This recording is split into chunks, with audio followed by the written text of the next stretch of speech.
Lopes, TKOs, yeah. Lopes, TKOs, we got Lopes, TKOs, yeah.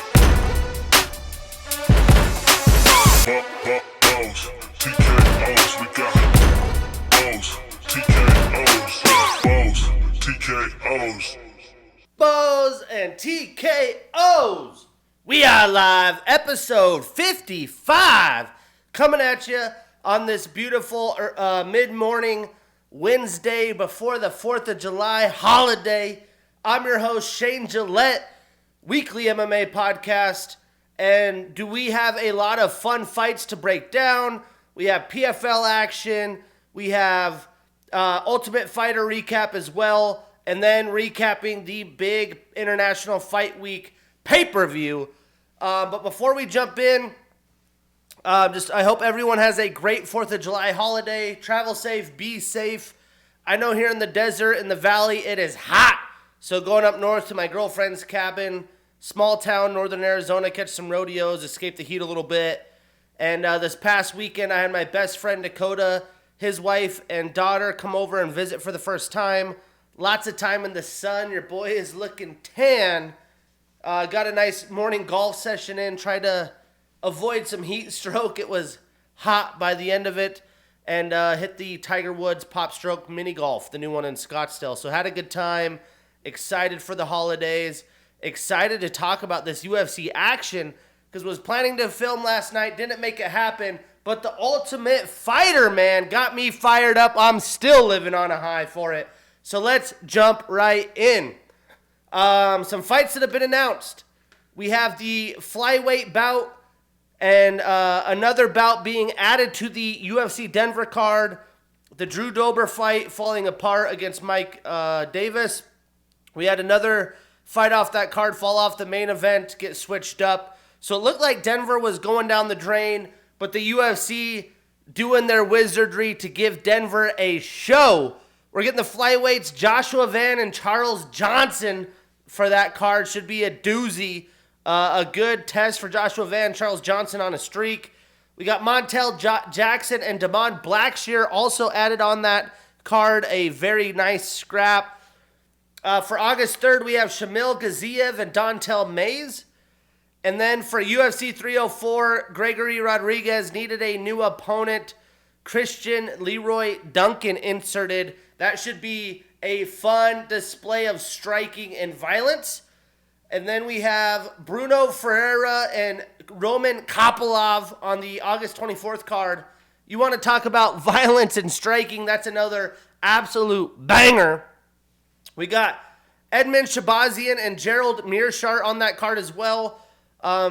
Edmund been in the UFC at a very young age, looking to catch his stride against a veteran GM3. And then UFC 305 getting a bunch of action. In flyweight division, we have Kai Kara France and Steve Ursig, two Aussies, getting after it. We have Jack Jenkins and Gavin Tucker. Good to see Gavin Tucker back in the octagon. We have a pretty fun matchup here. Josh Kulabau and Ricardo Ramos. And then Li Jingliang is back after about a year off, taking on Carlos Prats. On September 7th, we have Matt Schnell and Alessandro Costa. The flyweights active, man. We have Andre Lima and Felipe Dos Santos. And then finally, the first official fight on the Sphere. Michelle Pereira and Anthony Fluffy Hernandez representing Mexico for UFC 306. And I did see a rumor of Norma Dumont and Irene Aldana, but I have not seen that be completely official. So stay tuned as the UFC Sphere is having lots of noise. Can't wait. Also in MMA action, Johnny Walker officially announced that he will be moving up to the heavyweight division after a brutal skid in the light heavyweight division, getting knocked out. Hopefully he takes his time, prepares some defense, and uses his damn length to his advantage for once. But I'm not opposed to the move to heavyweight. And then, don't talk about slap fighting a lot, but Paige Van Sant going undefeated 1-0 at Power Slap. I would have thought by the look of the girl she was facing, she would have got destroyed. She did flinch before her slaps. You know, you're supposed to stay hold slaps. She's like flinching. But she took the slaps like a champ, dealt some damage to her opponent. So it looks like she could do pretty well there. And, you know, Dana White's loving that. We did have the final regular season PFL action, welterweights and featherweights in Sioux Falls, South Dakota. The fans were having fun. Decent card overall, nothing fantastic as a lot of injuries and then some lopsided fights. But we had Tyler Diamond with the unanimous decision over Brett Johns. I took Brett Johns on that one, decent scrap. Neiman Gracie with a nice unanimous decision win over Don Madge, another fight I was wrong with. Kai Kamaka III with the unanimous decision over Pedro Carvalho. That was a good fight by Kai. I picked Kai there. One of my favorites, ex-Bellator Timur Kurzriev with the unanimous decision over Enrique Barzola. Looking good there. We had Shamil Musayev Murad Ramazanov with a round 2 TKO over Shamil Musayev. Really good matchup between two undefeated fighters, and they will be matching up in the playoffs again, which is interesting. We had Lorenz Larkin with a round 1 knockout over Alan Dominguez. Lorenz Larkin still starching people. Gabriel Braga with a round 2 injury TKO against Bubba Jenkins. Bubba's elbow got dislocated. Looks like he was going to go grappling heavy. Would have been interesting to see how that played out. We had Magomed Umalatov with a unanimous decision over Brendan Ward. Brendan Ward announced his retirement. Grappled him to death. Logan Storley with a unanimous decision over Luka Poklit. A lot of late-minute matchmaking with the PFL and injuries as well. And then we had Brendan Longnane with a round 2 TKO finish via injury with a really nasty cut from an elbow against Justin Gonzalez. We saw some good cuts in MMA action this weekend. This guy had like a hole in his head. So for PFL playoffs, we have Brendan Longnane matched up with Kai Kamaka, which is interesting, actually. Have they fought before? Let's see. They have not matched up before, so this could be a fun one. Kai Kamaka getting a chance at Brendan Longnane. Kai is on a 5-fight win streak, 29 years old. Let's go, Kai. Magomed Umalatov taking on Don Madge. I would expect Magomed to handle pretty easily. And then 2 just bangers. I mean, this playoff should actually be pretty good. We have Gabriel Braga, Tamir Kurzriev, and I doubt these guys have matched up before either. Just can't remember if Braga, I think, is just a PFL. Yeah, he's been a PFL guy. So, brand new matchup for him. And then we have Shamil Musayev and the Murad Ramazanov fight, which was good until the finish. So, should be good playoffs there for the fall. But let's break. Actually, we'll do this before Ultimate Fighter. This weekend also, Jorge Masvidal, Nate Diaz, a little bit of boxing, 10 rounds. That might help Nate, but Jorge Masvidal, younger, more powerful, took it to Nate in the UFC, and I just don't understand how that's going to be different in boxing. And I wasn't super impressed with Nate's boxing debut against Jake Paul. So, we will see how that plays out. But man, the Ultimate Fighter, I have always been an Ultimate Fighter fan. People have said of late it's not as good as it used to be. I love the fighter stories. It's what I want to do on this podcast, is have fighters editions where, as the pod's building, start low at the guys that are, barely pro fighters trying to work their way up, tell their stories. Like the guy that's fighting for Alexa Grasso moved over to the States to start training, is training at Jackson Wink MMA, lives in there. They have like little dorm rooms. He also is a Starbucks shift supervisor, started as a barista, 5 months in, got promoted while fighting, while doing education. I mean, the life of the fighter, man.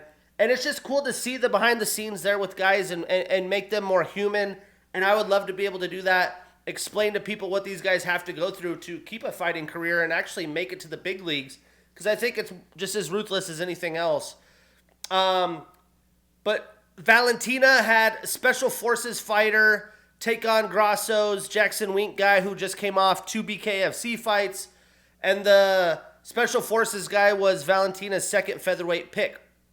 Now, the fight started absolutely hot as hell right out the gates, man. The guy's name is Zigamontis Special Forces. I mean, can't get much better than that. And he's just coming out with kill shots, like massive shots. And somehow, Grasso's guy is able to eat them. Bekzad, they called him Beck.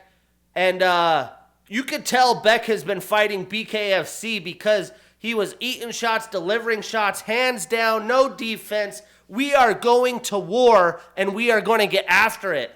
And Beck, after taking defensive, shots and getting probably half concussed, just comes in with a big overhand and knocks Zigamontis on his ass, but does not completely knock him out. But he had that little bit of, limp to him that you're like, oh my gosh, this is going to be it. Beck's going to come out with a massive win. Somehow, Zigamontis was still alive, gets up and keeps going. Gets rocked, rocks Beck, gets rocked. How they made it, the amount of volume of strikes in round one is more than I've seen in a UFC fight in some time.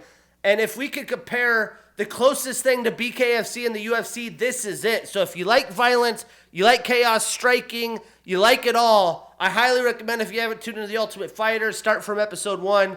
But whoo-wee! Episode 5 was insane. And then round 2, Zigamontis, the fresher fighter, although he was the one that got knocked down, probably gave more blows to Beck. Beck was just a tough son of a gun and was able to really just put the gas on Beck. Beck had a couple chances in round 2. And I was like, man, are they going to give it round 3? Dana White, they're inserting cuts of him the whole fight. Like, holy shit, man. Like, he's just losing it. He's loving it. And they cut to him after round 2, and then he's like, they're going to go to round 3. They're going to go to round 3, and they didn't. Probably good for the health of both fighters. And Zigamontis, for probably all but a minute and a half, was really taking it to Beck. But boy, was I fired up. Hard Knocks debut for the Giants early season. Little tough, little Hard Knocks. I was happy as I could be. But again, I have no idea how both of those guys survived through round 1. No clue. Absolute chaos. Love to see it. You want to talk about absolute chaos? The UFC has had their fair share. And UFC 303 has provided that for them the past month. But overall on the card, I went 7-5 in my picks. A little bit of chaos, a little bit of everywhere. I did not count the Diego Lopes fight because I had Brian Ortega. He did not fight. And I did not make the pick for that Dan Ige 4-hour notice fight. So on the year, I am 342 wins, 170 losses, still doubled up, 6 no contest draws, 149 wins on the year, 84 losses, 3 no contests. So 342 and 170 overall, 149 and 84 on the year. Now, the early prelims were pretty meh, to be honest, especially that Arlovsky fight. 45, you think he gets a win, somehow finds a way, he retires.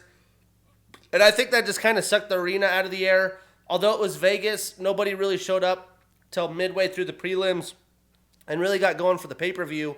That's classic in Vegas. If I ever go to a Vegas fight, I'm going to buy a 100-level seat all the way up. I'm going to sit down in the lowest I can until pay-per-view because I'm assuming I won't get kicked out of the seat. But emotional retirement for the Karate Hottie early. She just got it taken to her. We'll talk about that. I love the package. Well-deserved. Some people say that's for ex-champs, blah, blah, blah. There's pioneers in the sport and big names that are fan favorites, and she deserved it. I got emotional. My friends did as well. And then in the prelims, a bunch of finishes. The prelims overall were solid. I enjoyed it. The main card had mixed results. But really, the people that put the team on their back, Dan Ige and Diego Lopes, absolutely legendary shit from these dudes. They saved the day. Powhatan dominates with this big left. I give the card overall a 6 out of 10. And for me, it's hard to measure these out of 10. I'm just giving a rough estimate. I don't put too much into it. Because we did have 299, we did have 300 this year. We have the Sphere coming up.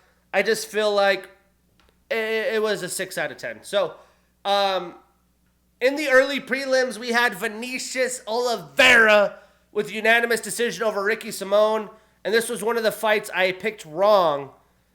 And I was just absolutely shocked by Ricky's game plan here. I was also very impressed by the performance of Vinicius, as he has not fought someone with so much octagon time and experience. And he was able to, Oliveira was able to grapple Ricky, who was supposed to dominate the grappling exchanges. He brought the fight to Ricky, super aggressive as usual the entire fight. And Ricky, even in round one, when he finally got a takedown, it didn't look like he was trying to get top control. He wasn't trying to do much, and that may be credit to Vinicius getting up in his athleticism early in fights. But Ricky is usually able to have good weight, good top control, wear on his opponents. That was his path to victory. We did not see that at all.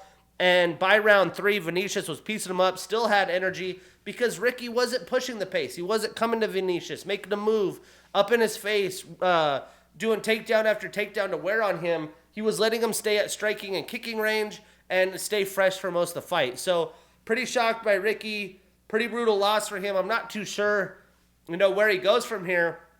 But a name to watch out, a guy that opened my eyes more, Vinicius Oliveira. So statistically, Ricky landed 44 total and 42 significant strikes with 2 takedowns, although he had 11 attempts.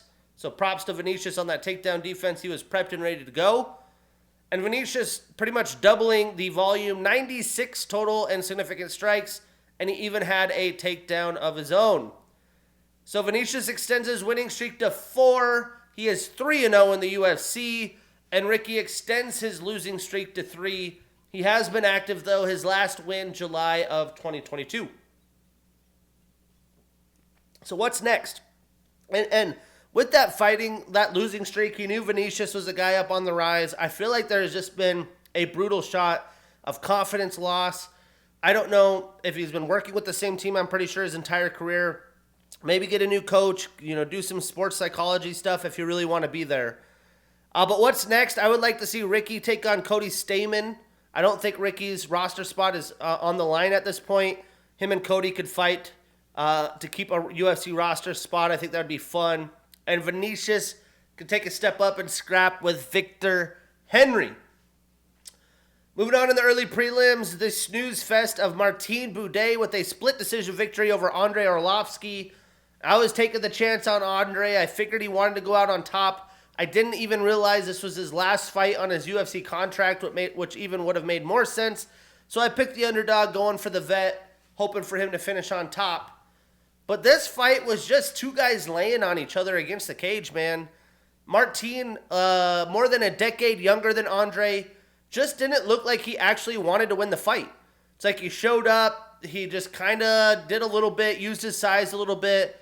But against a 45-year-old veteran where he is tiring, his hand speed's low, you're feeling that he's lacking power, why would you not push the pedal a little bit, take some chances, actually throw some damn punches, man? Because he was bigger. He was more powerful than Andrei, but he couldn't get anything going besides clinching and leaning on Andrei. And even in the clinch scenarios, Andrei did really well and probably was owning Martin just with underhooks. And, Martin's got some good size on him. Like, use that torque, use that power, turn Andrei around and separate and throw some damn punches, man. But, I'm assuming Andrei's game plan, like I said last week, was to get Martin to slow down a bit so he could take advantage. His hand speed and power just isn't there at 45. The Pitbull would have had to win a really ugly fight, which this was that, but he just couldn't do enough to win 2 rounds on the scorecards. Statistically, Andrei landed 98 total strikes, 74 of them significant. He was 0-1 for takedown attempts, and he did have 4 minutes and 58 seconds of control time up against the cage, so about a round. And Martin landed 165 total strikes, 54 of them significant. He had 2 minutes and 40 seconds of control time. So Martin starts a new winning streak. He is 6-1 in the UFC. Andrei extends his losing streak to 4. His last win was against Jake Collier and Jared Vandera in 2022. He does say that he will not fight in the UFC again. That was his last fight on his contract. I don't think Dana would want him to anyways, but he plans to fight elsewhere. I would love to see a BKFC fight. I know they're talking about getting Yoel Romero there. Who knows? But for Martin, I would say a matchup with Rodrigo Nascimento would be sufficient. He's 6-1 now. In the end of the early prelims, the retirement bout, as Jillian Robertson had a unanimous decision over Michelle Waterson Gomez. And I was telling my friends how much bigger Jillian is, and you could see just by the size and how Michelle has lived off speed, precision, the kicking. And I was like, guys, I think Jillian might absolutely just bully her here. Come in, throw her around, try to get takedowns, lend some big power, because we've seen some versions of that against Michelle of late with big power strikers. And that's exactly what happened. She got big brothered for 15 minutes. And I was impressed with the improvement of Jillian striking when they were standing. Michelle couldn't get anything going. She was moving her head, landing good strikes. You could tell her and Dean Thomas have been putting in work. But I would say that you kind of have to knock Jillian here too. She couldn't get a finish. She had Michelle, not for a long time, but in a crucifix, landing shots down. She had full mount multiple times, didn't do much with it.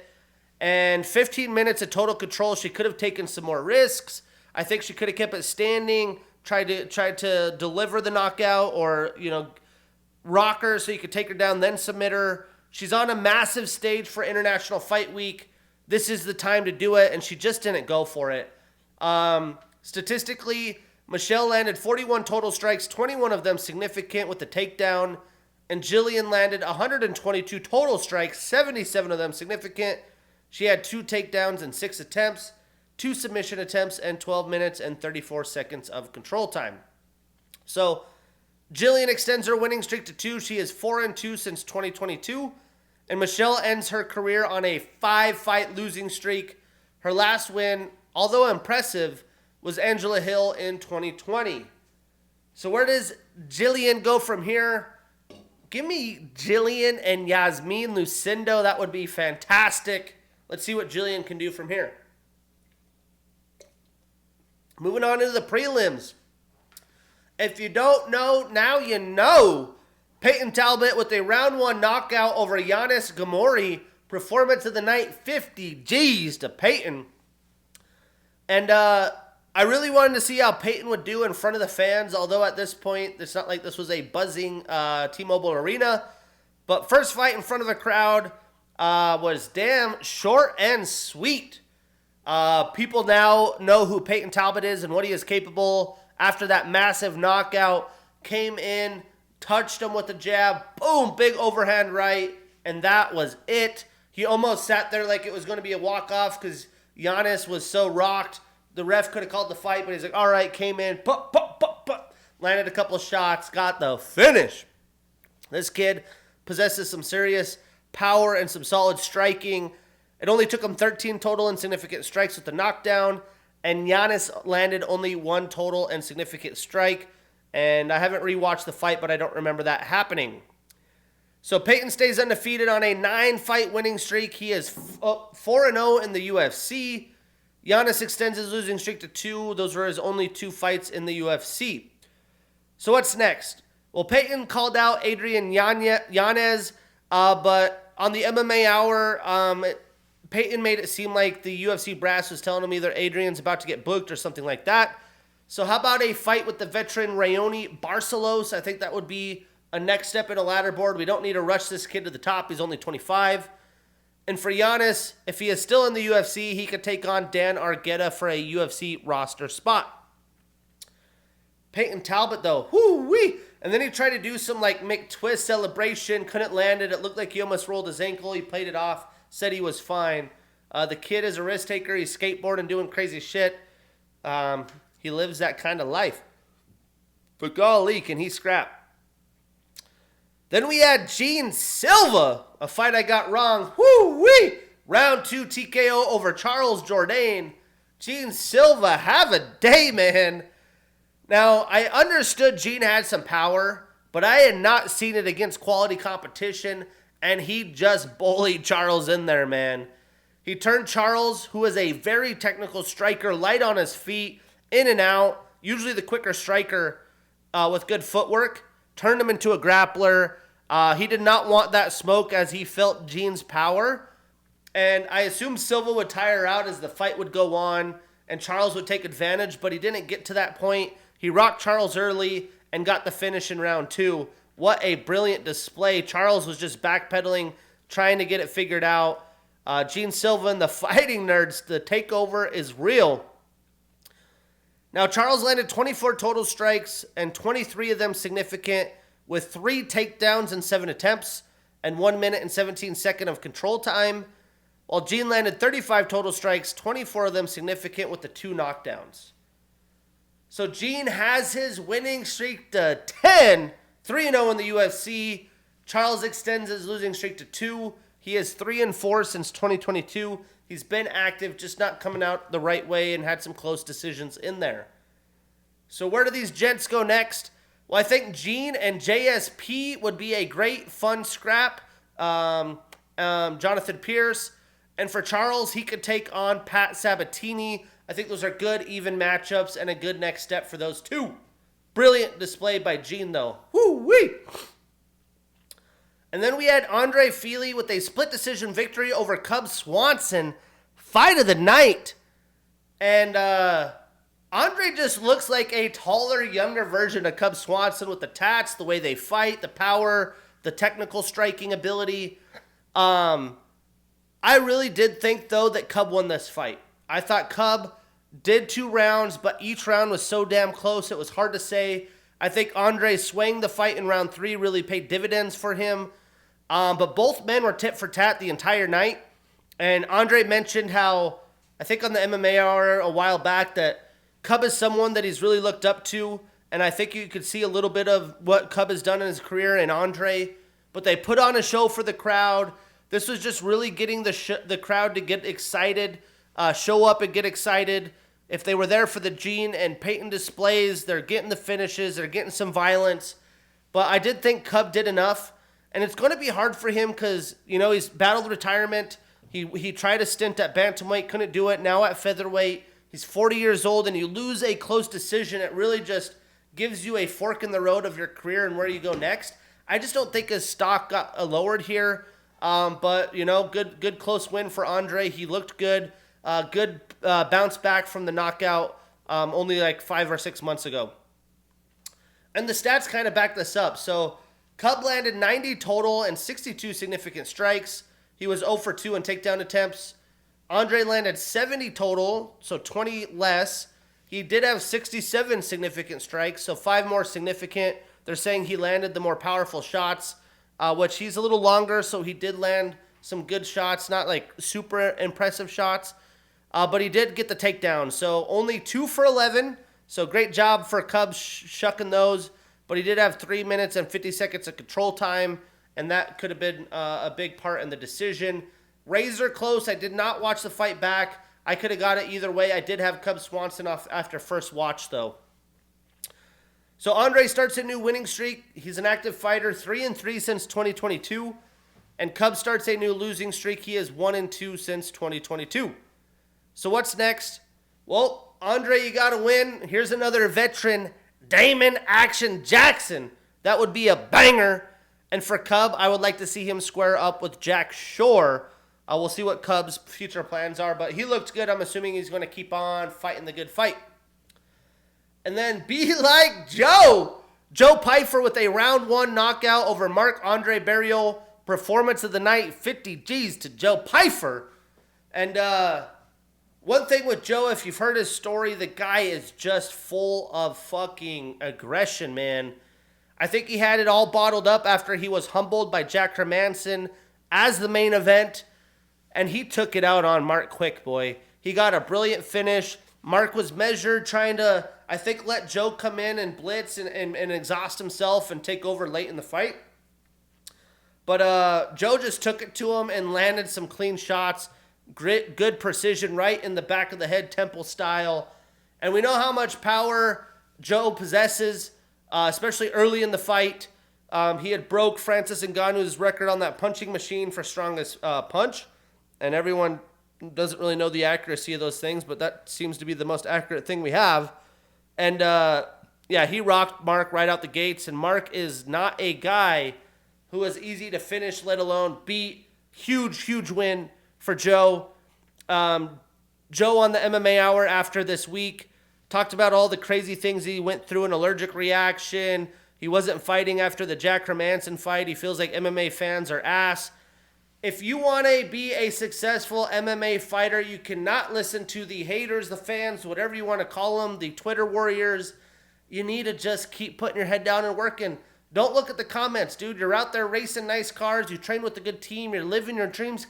Think about the positives, man. Move forward. Don't get lost in the sauce. A lot of these guys do that. A lot of these guys are young men trying to find their way. They haven't been in a professional career besides fighting, so you don't learn a lot of things about being a man, being around people, understanding, strengthening your mind, psychology stuff. I hate to see them get so worried about what people are saying, though. Who gives an absolute shit?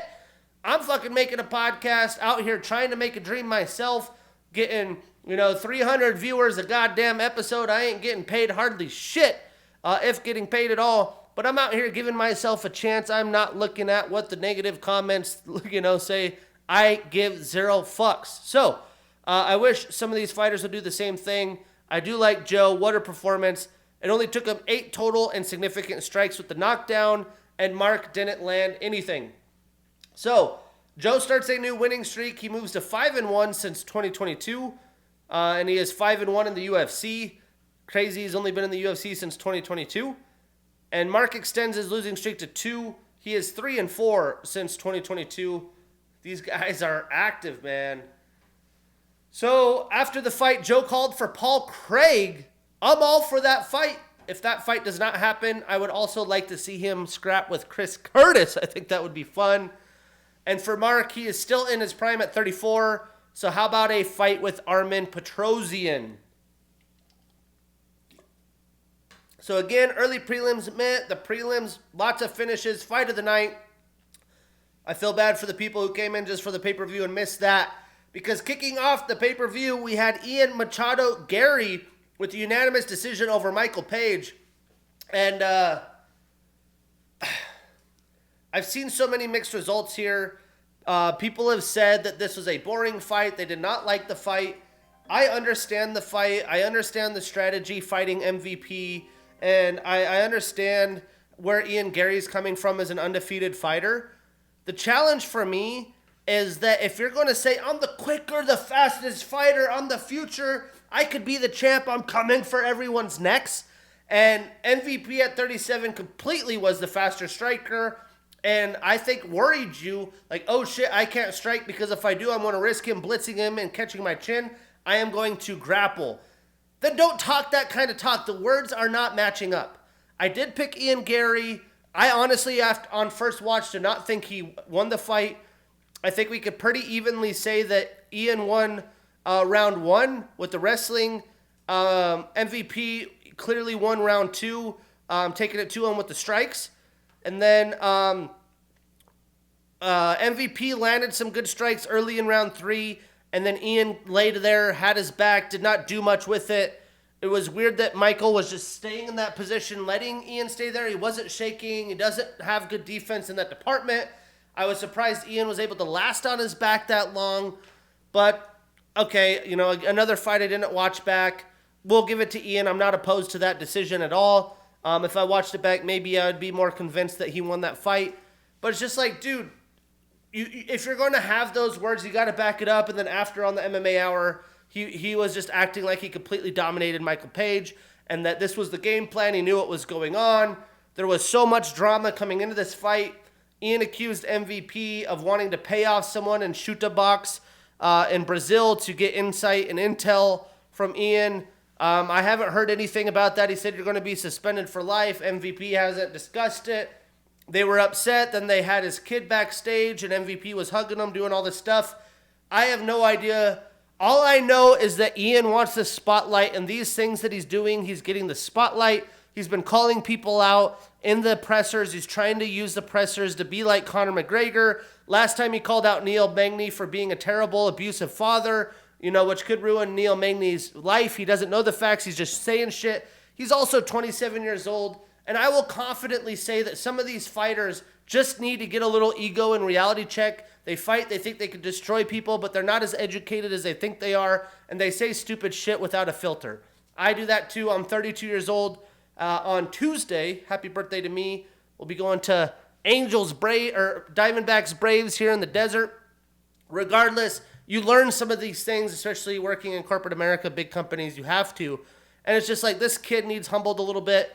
But regardless, when it comes to the fight, he did what he needed to do to not put himself at risk, trying to find a way to win the fight and still come away undefeated. And he was this razor close to getting that rear naked choke in the first round. Honestly, impressed that you train at Shoot Box and couldn't get that.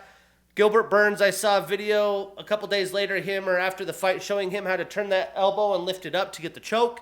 Like, you're under the chin with 3 minutes. They're dry. MVP is not known for the best grappling defense. It just shows Ian has a lot of levels to go. Again, with all that big talk, I think that you're going to get some flack from people that are not afraid to voice their opinions like myself. And Ian, though, you know, he would have got that finish. He would have been Conor McGregor walking, talking shit. So I'm kind of happy that didn't happen.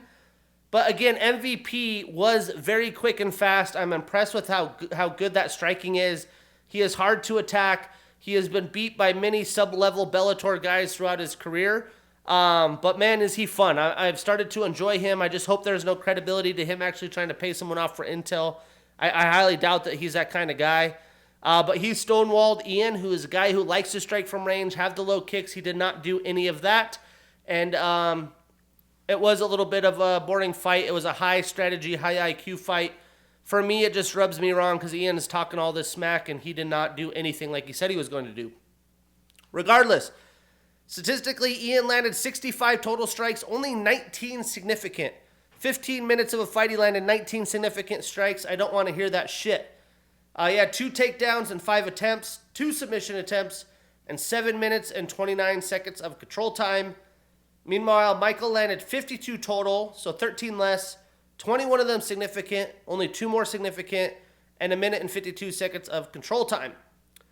So Ian stays undefeated. He extends his winning streak to 15, 8-0 in the UFC. Bravo, Ian Gary. And Michael ends his 2-fight winning streak. He starts a new losing streak, 1-1 in the UFC. What's next? Ian's calling for Shavkat. You know, there is potential that happens. I've seen, the likes of JDM, Jack Della, who I think is way more deserving, and Kamaru Usman potentially fighting him. So who knows what the hell is going on there. I do think Dana's going to push the fight for him and Colby Covington. Dana backed him on the post-fight press conference. The Colby never turned down the fight. Nobody knows what to believe. Dana does, sway things a certain way sometimes. But maybe it's Ian and Colby. Maybe it's Ian and Shavkat. Regardless, he's moving up the ladder board. And you have to make this fight happen. I doubt either guy wants to fight each other. But the UFC needs to see who is best at karate. We need the MVP Stephen Thompson fight. It has to happen if you ask me. Let's go. Then we had the women put on an actual great display for as long as it lasted. Coming into the pay-per-view, you're like, why is this on the pay-per-view? I don't want to see this. But Macy Chiasson with a round 2 TKO via doctor stoppage over Mayra Bueno Silva. Performance of the night, 50 G's to Macy. Massive win, biggest win for her career. And these ladies just got after it the entire first 5 minutes. It was clear, though, Mayra was definitely the smaller framed fighter. Macy had fought at 145 before. Now she's cutting down to 135.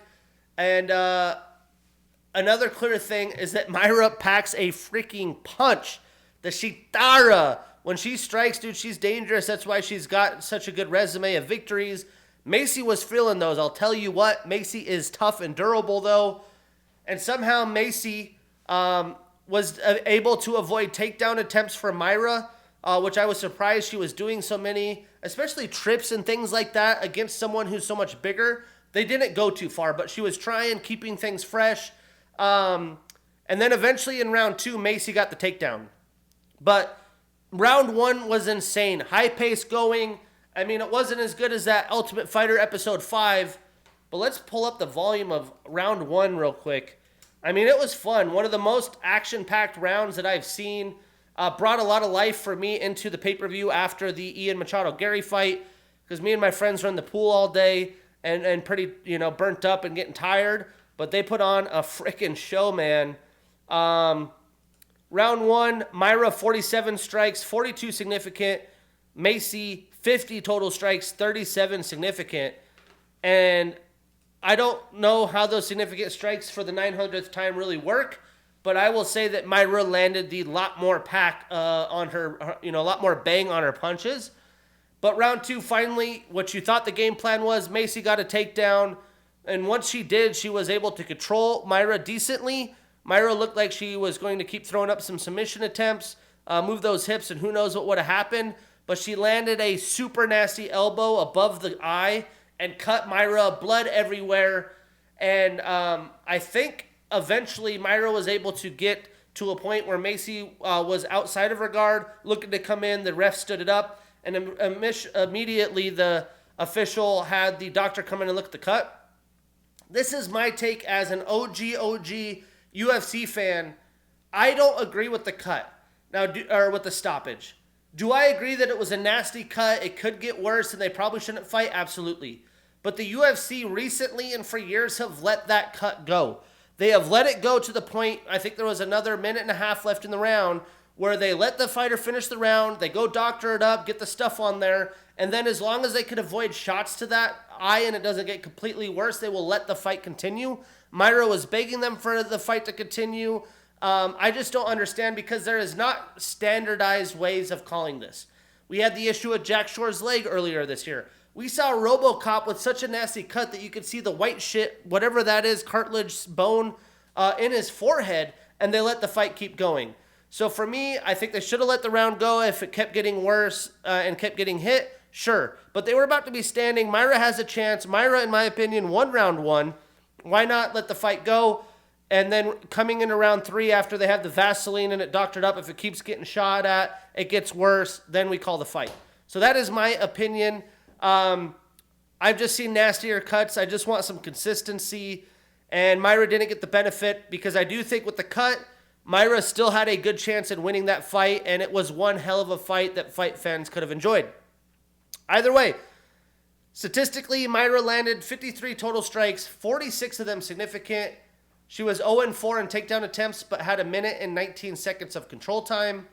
And Macy landed 64 total strikes, 50 of those significant with the takedown, and a minute and 48 seconds of control time. So Macy extends her winning streak to 2. She is 3-1 since 2022. 2 of the fights were at bantamweight. And Myra extends her losing streak to 2. She is 3-2-1 since 2022. So next, I would love to see Macy and Ketlin Vieira. And for Myra, she could scrap with Norma Dumont. But maybe Norma's doing the Irene fight, but I don't know until it's official. Either way, we move on. Roman Dolidze, unanimous decision over Anthony Smith. Again, this was short notice. Much like Ricky Simone, I have no clue what Anthony's game plan was for this fight. I know it's on short notice, but he was supposed to fight a young, dangerous striker in Carlos Olberg. Another power striker, stylistically, brings different things than Roman, but I wanted to assume the game plan he had is what he really wanted. I just thought Anthony looked slow and sluggish, like he didn't have enough training camp to get in shape. Roman took this the week of, looked to be in way better shape. Anthony, the way he wins fights is with good footwork, keeping his opponents at range and jabbing and leg kicking from distance. But Roman was landing big, powerful leg kicks. Anthony wasn't landing as much. And he wasn't keeping Roman at range with those jab and teep kicks like we're used to seeing. So again, Anthony looked completely off, looked sluggish in this fight. And Roman was able to really do whatever he wanted. He overpowered Anthony. So much for all the momentum that Anthony worked really hard with over that impressive win against Vitor Petrino. I think all that's taken away. You have a fight like this on International Fight Week. You're looking dead. You're looking exhausted. You're tit for tatting. And he really just didn't do much the entire fight. It's a damn shame, and I'm sure Anthony feels that. So, statistically, Anthony only landed 51 total insignificant strikes. Roman landed 103 total 100 of those significant with the takedown. He went 1 for 3 and 3 minutes and 33 seconds of control time. Now, Roman starts a new winning streak. He's 4-2 since 2022. He will continue to fight at middleweight. I'm assuming not light heavyweight. He looks to be smaller at light heavyweight. And Anthony starts a new losing streak. He is 2-4 since 2022. He's been active, just not on the right end. So what's next? I think the fight to make is Roman Dolidze and Paulo Costa. And for Anthony, he could fight the loser of the Azamat Murzakanov fight and Alonzo Menefield. Those would be sufficient. But let's go on into the co-main event, man. I mean, golly. Diego Lopes with the unanimous decision against Dan Ige. Absolute legendary shit. If you haven't seen the specific breakdown, originally it was Diego Lopes, Brian Ortega on like 2 weeks' notice to be the co-main event to save the card after all the fallout, Conor cutting out, a fight being pulled off, short notice stuff. So they added this to deliver for International Fight Week, which is notoriously stacked cards. And Brian Ortega had been building and bulking up to go to 155 at lightweight. The week the night before weigh-ins, like 3 a.m, he contacts Diego Lopez's team, says, "Hey, I'm not going to make 145. I'm 151 right now, and if I cut more, the fight's going to be off." So Diego Lopes, already at like 146 pounds, says, "Okay, we'll do the fight at 155." They weigh in. Hours before the fight, around noon, I think the UFC is realizing the potential of Brian Ortega not being able to fight because he's sick. Everyone said he looked off. We don't know what's going on. If he's sick and ill, that could very well be why. Maybe his body didn't do good with the weight cut because he's been bulking up and on short notice he has to cut. There's a lot of variables there. Maybe he's just not feeling it. Who knows? There's so many different things going on. I'm not going to make a judgment. I am a pro Brian Ortega fan for the most part. I know the guy's gone through a lot personally. I doubt that he would take this fight on short notice just to bail out like that. A lot of flack coming from social media. Everyone has an opinion. They think they know what's going on and saying, "Oh, he's got a huge advantage." For me, when you cut weight, all this is water weight. Diego does cut hard. It's not going to be easy to make that weight. He's technically the bigger framed fighter than Brian Ortega. But let's say, okay, Brian Ortega weighs 151, Diego 146 at, that 3 a.m. They're weighing in at noon local time, or 11 or so local time. All that weight that he cut to beat a 146 was water weight. And once he weighs in, he is going to drink water, electrolytes, liquid, and he's going to balloon back up. It's not like he cut his muscle that he's going to have less power than Brian, and Brian's going to have that advantage. They're going to be hydrating anyways. It's not like Brian, who had prepped and built his body to be heavier, is going to have a cardio advantage or a power advantage. To me, there's not a true advantage besides Diego suffered more than Brian did through that situation. We don't even know if that's true because we don't know what Brian was walking around at to even cut to 151, let alone make the rest of the cut. So to me, yeah, there's lots of drama. There's lots of flack. It sucked Diego had to go through that. I'm not taking that away from him. But people were acting like if that fight would have happened, Brian had a massive advantage. And I don't really agree with that. I don't want to open a whole can of worms there. But so then he agrees to that. Again, the UFC learns about 2 p.m. We're not sure about Brian. He's feeling sick. We'll see what happens. They start going out there. They contact the local Extreme Couture Gym head coach, Eric Nixick. Look at fighters in the division to see who could fight. They call Dan 50K fucking Ige, who says, "I'm down whenever, wherever. It has to be at 165. We don't even know if this is possible because the day of, we have never had this happen. The nearest situation was the Taffa brothers who had this happen, but it was the day before where they swapped brothers and opponents to make that fight happen. So legally, it is available to happen because Dan Ige has fought in Vegas within 6 months, so he's got all of his stuff in order, drug testing, things like that. So as long as he makes weight, the Nevada State Athletic Commission could clear him to make the fight.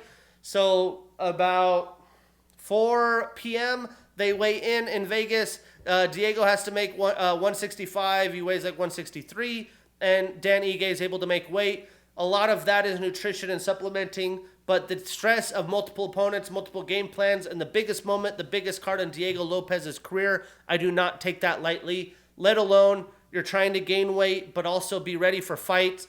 I mean, it's a lot of things that didn't play his way. But either way, they fucking saved the day like a bunch of gangsters and put on one hell of a fight. Eric Nixick on the MMA Hour talked about how cool it was to get the call, how Dan Ige is kind of like his little kid, almost like a son to him. And they were just like, hey, let's make this happen. He got the whole team involved, Sean Strickland, Kai Kamaka. You know, these guys were in South Dakota for the PFL event for Kai Kamaka. They flew into Vegas like 9 of that morning and had to go to the gym, you know, that afternoon to prep for their team for this fight night. So not even working on any sleep. And then they get the call about Dan Ige. They prep him. The whole team's on board. They're like not even prepared. Dan Ige said he was watching the first fight getting massaged when he found out. I mean, this is legendary shit. And I was just fired up, man. I didn't really have a horse in the race. I liked Dan Ige. I was hoping he would get the job done. But the fact that this happened by the UFC, by the fighters, history in the making, and I think saved some of the aura of this card, and I was just fucking hyped.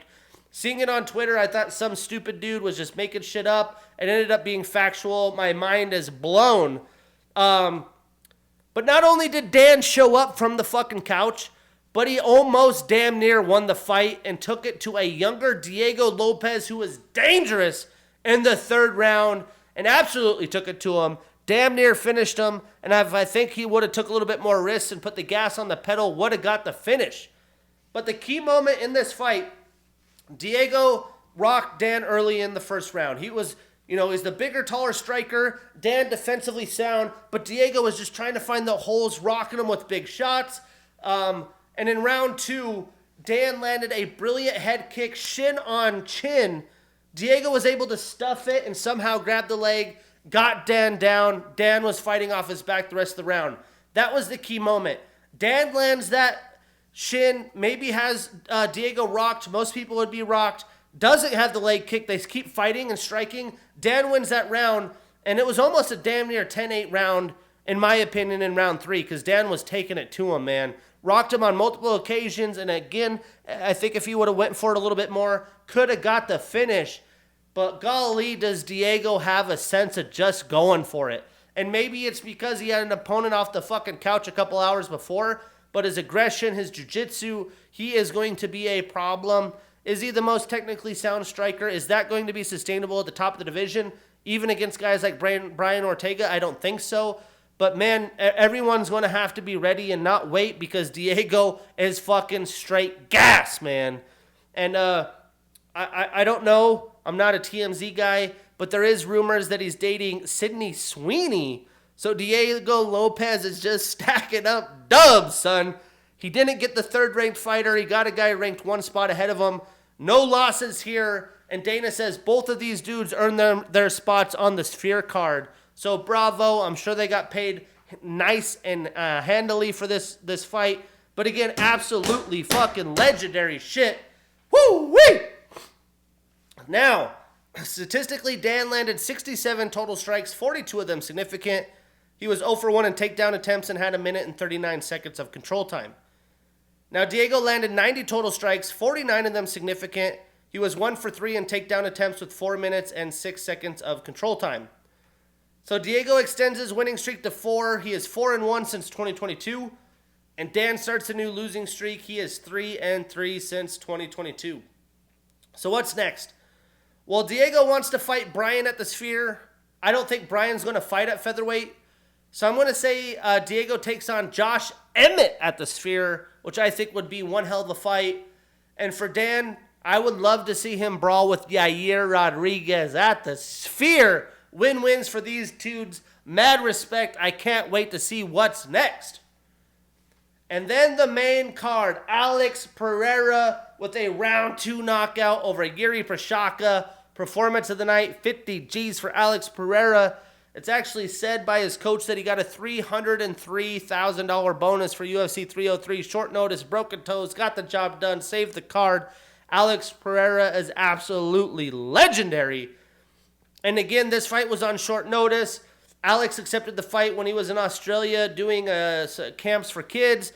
Yuri Prochazka, who knows what the hell he was doing, hitting trees in the mountains, but they saved the day to take this fight. Neither guy having fight camps. They had fought each other. Wicked fight.